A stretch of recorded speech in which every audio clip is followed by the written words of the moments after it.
ఇప్పుడు నీకు 10 ఏళ్ళు వచ్చాయి కాబట్టి మనం కొన్ని స్మాల్ రూల్స్ ఫాలో అవ్వాలి. ఎలాంటి రూల్స్ అమ్మా? మొదటిది, నువ్వు ఏడవటం వల్ల అన్నీ సాల్వ్ కావు. ఏదైనా ప్రాబ్లం ఉంటే క్లియర్ది చెప్పాలి, ఏడ్చి సాధించకూడదు. That is called communication. రెండవది, నీ హోంవర్క్ నువ్వే చేసుకోవాలి, వేరే వాళ్ళ మీద డిపెండ్ అవ్వకూడదు. నీకేమైనా డౌట్స్ వస్తే హెల్ప్ అడగాలి. That is independence. మూడవది, బొమ్మలతో ఆడుకున్న తర్వాత వాటిని ఎక్కడ తీసావో అక్కడే పెట్టాలి. That is being organized. నాలుగవది, బ్యాడ్ వర్డ్స్ అస్సలు వాడకూడదు. That shows respect.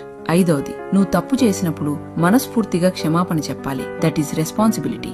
ఆరవది, తెలిసిన వాళ్ళని చూసినప్పుడు మంచిగా పలకరించాలి. That is good manners. ఏడవది, ఇంటి పనుల్లో అమ్మా నాన్నలకు ఇష్టంగా హెల్ప్ చేయాలి. That is sharing. ఎనిమిదవది, నీకు ఏదైనా అర్థం కాకపోయినా లేదా డౌట్ వచ్చినా మౌనంగా ఉండకుండా వెంటనే అడిగి తెలుసుకోవాలి. That is honesty. తొమ్మిదవది, కారణం లేకుండా కోప్పడ్డం, చిరాకు పడ్డం చెయ్యకూడదు. నీ ఎమోషన్స్ ని కంట్రోల్లో ఉంచుకోవాలి. పదవది, ప్రతిరోజు కొత్తగా ఏదైనా నేర్చుకోవడానికి ప్రయత్నించాలి. That is growth. సరే అమ్మా, నాకు అర్థమైంది. Very good.